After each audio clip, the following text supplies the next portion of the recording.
Salut à tous, je vais vous dire, moi je suis ravi de vous retrouver chaque semaine pour le débriefing F1, c'est sur motorsport.com et j'adore que l'on débatte comme ça de l'actualité de la F1, ça ne s'arrête jamais. Jean-Luc Roy est avec nous, bien évidemment. Salut Jean-Luc. Eh bien, heureusement, il n'est pas tout seul. Voilà.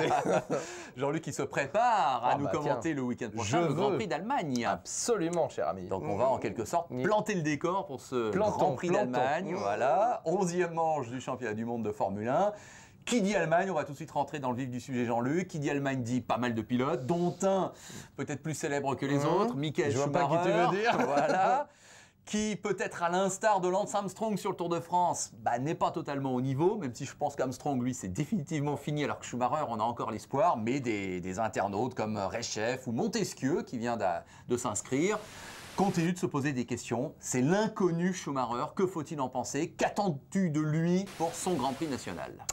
Eh ben, je vais te dire un truc, la comparaison est bonne, elle est belle, et moi, je commence à me demander, après, je le rappelle, et j'assume, l'avoir défendu jusqu'au 5-6e Grand Prix. Tu te rappelles, oui, c'était un peu le gag, bon, Barcelone, machin, on attend Monaco.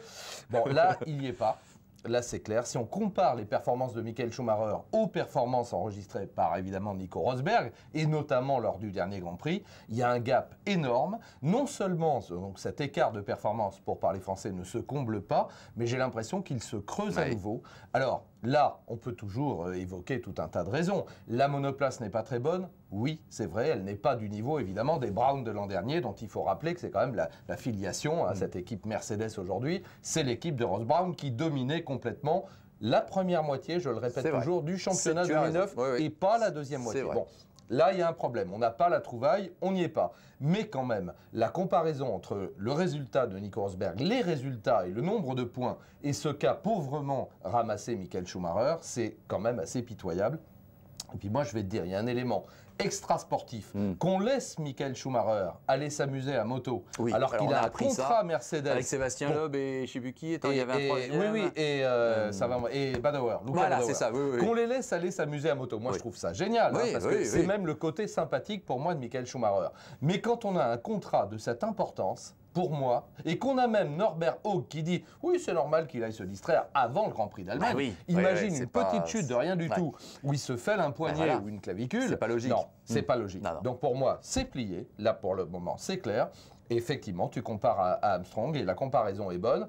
Est-ce que c'est la saison trop? Non. Il a eu le courage de revenir. Il a eu le courage d'essayer. Il va normalement terminer la saison. En effet, on en a vu d'autres. Mais à mon avis, là, je donne mon sentiment. Alors, s'il n'y a pas vraiment un coup de barre, c'est-à-dire s'il ne vient pas au minimum égaler Nico Rosberg, voire le devancer, eh bien, à la fin de la saison, ça s'arrête. Alors, remplacé par qui? Alors, Nostcox déjà pose une première question sur les transferts.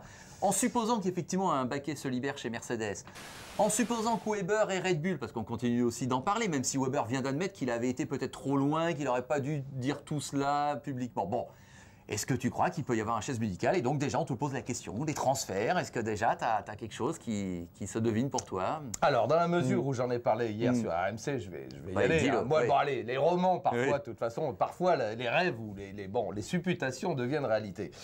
Pour moi, Weber, il l'ouvre trop, si tu me pardonnes l'expression. Là, vraiment, oui, il a été trop loin, c'est clair. Il n'a pas, on peut dire que là, ça a terni un peu la belle image. On est tous des potes et tout, la photo à toi, à moi, machin. Bon, ça, on a bien compris que c'était terminé. Et que les relations entre Vettel et Weber étaient plombées et probablement au moins jusqu'à la fin de la saison, voire plus. Donc bon, là c'est deux champions, ils veulent gagner tous les deux et Weber se dit, moi la chance d'être champion du monde c'est peut-être cette année et jamais autrement. Donc je peux dire qu'il va jouer sa carte jusqu'au bout. Là c'est terminé, d'autant que logiquement il est devant de 7 points au championnat, c'est lui qui doit bénéficier de la meilleure vente. On est d'accord. Alors, ça veut dire que s'il l'ouvre comme ça, c'est qu'il a peut-être la solution de rechange. Quelle peut être cette solution de rechange? Il y a une équipe donc, qui est un peu déçue de son pilote emblématique, on en a parlé il y a un instant, c'est Michael Schumacher. C'est une belle place quand même, d'aller du côté de chez Mercedes, solidement épauler un garçon comme Nico Rosberg, ça c'est pas mal. Alors qui mettre? Évidemment, tu vas me demander, qui mettre à la place de cette équipe? Red Bull, j'insiste, Renault. Il n'y a pas un pilote là, qui a quitté la Formule 1 la saison dernière, qui fait des galipettes en rallye, il aime ça. Mais bon, dès qu'il essaie d'aller vite, il se met sur le toit, il l'a encore fait 2 fois en Bulgarie. Bah oui, Kimi Raikkonen, dont on dit, dont le manager ne dissimule pas qu'il a été contacté par 3 équipes. Je te laisse faire le choix. Il a les mêmes couleurs. Bah voilà, alors bon. pour le moment, bah, c'est intéressant. C'est un roman, pour le moment, c'est bon, mais il y a un peu de logique dans tout ça. Bah, voilà. Bon, bah, affaire à suivre, tout à fait. Alors, Montesquieu, Neolink, te pose une question sur HRT. On n'y comprend plus rien. Yamamoto remplace Senna, mais finalement, Senna est de retour et c'est Chandok qui ne sera pas là à Hockenheim. On parle de Klein aussi qui pourrait peut-être venir disputer un Grand Prix. Enfin bon, qu'est-ce qui se passe chez Yamamoto, la valse des pilotes, qu'en penses-tu? Que faut-il y comprendre? Ouais. Un seul geste, bon, ils sont à l'agonie, ça c'est parfaitement clair. On ne sait même pas quand et de quelle manière ils termineront la saison. Bernie doit mettre un peu la main à la poche pour les aider à déplacer, à boucler le budget, parce qu'il ne faudrait quand même pas qu'il y ait une écurie qui s'arrête en cours de saison. Ça ferait un peu désordre dans la Formule 1. D'autant qu'on va peut-être parler après de l'éventuel 13e. Mais tout bon, à fait.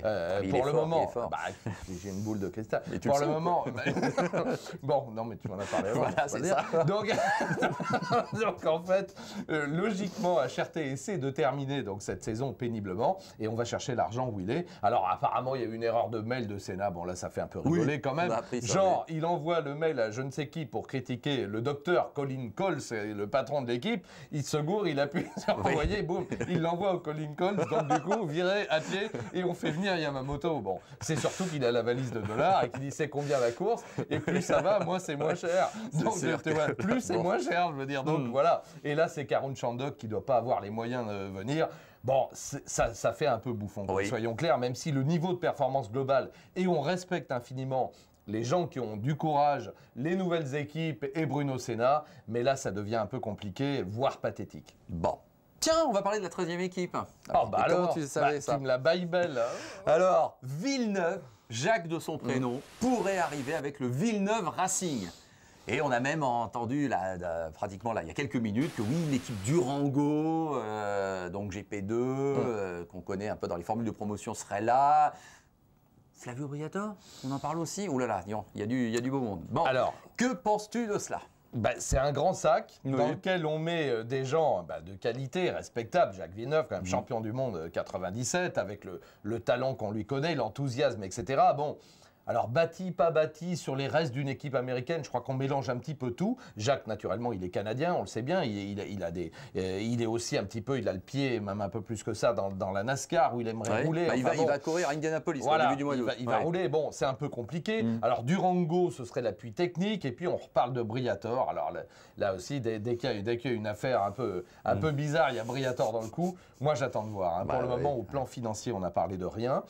On sait que Hart, Grand Prix, donc à renoncer pour le moment. Et donc ça, parce que les garanties qu'on demande, elles sont financières essentiellement. Il faut s'engager sur du lourd, parce qu'effectivement, là aussi, malheureusement, USF One a laissé des traces. Donc on ne veut pas retomber dans une bouffonnerie comme celle-là. Et on voit que ça n'est pas évident. Même avec des budgets de Formule 1 réduits, eh bien, ça n'est pas facile du tout de réunir les dizaines de millions de dollars de garantie qu'il faut pour se lancer là-dedans. Alors moi, je souhaite bonne chance, évidemment, à Jacques Villeneuve et à Durango, mais j'attends de voir. Pour le moment, c'est un petit peu tout.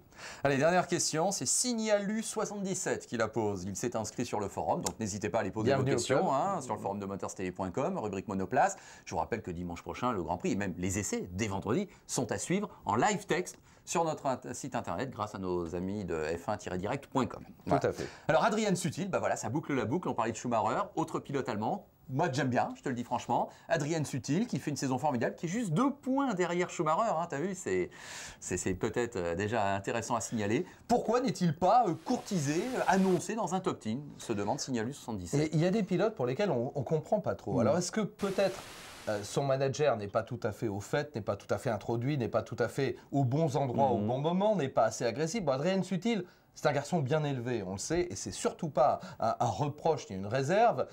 Il est musicien, il fait un peu penser à Elio De Angelis, si tu te souviens, qui était un pilote prestigieux, qui lui aussi peut-être n'avait pas eu tout à fait la carrière qu'il aurait mérité à l'époque. Peut-être un petit manque d'agressivité, pas sur la piste, mais en dehors. Alors est-ce que c'est ça le cas politique aussi. Voilà, Adrien Sutil, il est rapide, il est fiable, il est toujours là, il exploite au mieux la monoplace modeste dont il dispose. Je suis d'accord, il est sous-coté. Alors, est-ce qu'il est allemand? Est-ce que c'est un inconvénient? Parce qu'il y en a beaucoup des pilotes allemands et des pilotes allemands très rapides. On ne va pas tous les citer, mais Schumacher. En notoriété pure, Schumacher, Vettel et Rosberg sont forcément devant. Évidemment, sont devant. Donc le problème, il est peut-être là. Peut-être qu'il n'est pas de la bonne nationalité, entre guillemets, au bon moment pour faire le trou. Il serait autre chose qu'allemand, paradoxalement. Ça le dessert peut-être. Je ne vois pas d'autre explication. Maintenant, le talent, souvent, finit par percer. Courage, Adrien. on est avec toi. On va surveiller ça. Allez Jean-Luc, ton pronostic, qui va gagner dimanche le Oula, Grand Prix ça y est. d'Allemagne à Hockenheim. Alors à Hockenheim, avec ce nouveau circuit, moi je suis désolé, hein, là aussi je vais faire de la nostalgie. Moi il me branche pas plus que ça. Oui, parce que l'ancien, le vrai, avec les lignes droites dans la forêt, les chicanes et le retour, c'était quand même autre chose. Mais bon. Allez, j'aime bien cette grande courbe à gauche et cette épingle. Là, il y a de quoi. Oui, il y a de quoi freiner, là, c'est clair. Et puis là, surtout, il y a de quoi. Bon, c'est un peu chaotique parfois. C'est vrai que quand on a connu l'ancien, évidemment, on est un peu frustré. Je te ressors un coup de McLaren là-dessus quand même, hein, parce que je les sens bien. Alors là, c'est pareil, Hamilton, mais Vettel sera pas loin. Et Vettel, Weber seront pas loin non plus. Les Ferrari, j'aimerais bien qu'elles reviennent aussi dans le coup quand même, parce que là, ça fait mal au cœur. Voilà.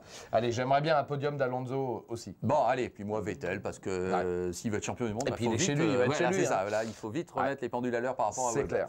Eh bien, on suivra ça tout cela le week-end prochain. Et donc, nous retrouverons pour un prochain débriefing, où on parlera du Grand Prix d'Allemagne. Ce sera donc lundi prochain sur motorcity.com. Avec grand plaisir. Salut Jean-Luc, salut à tous.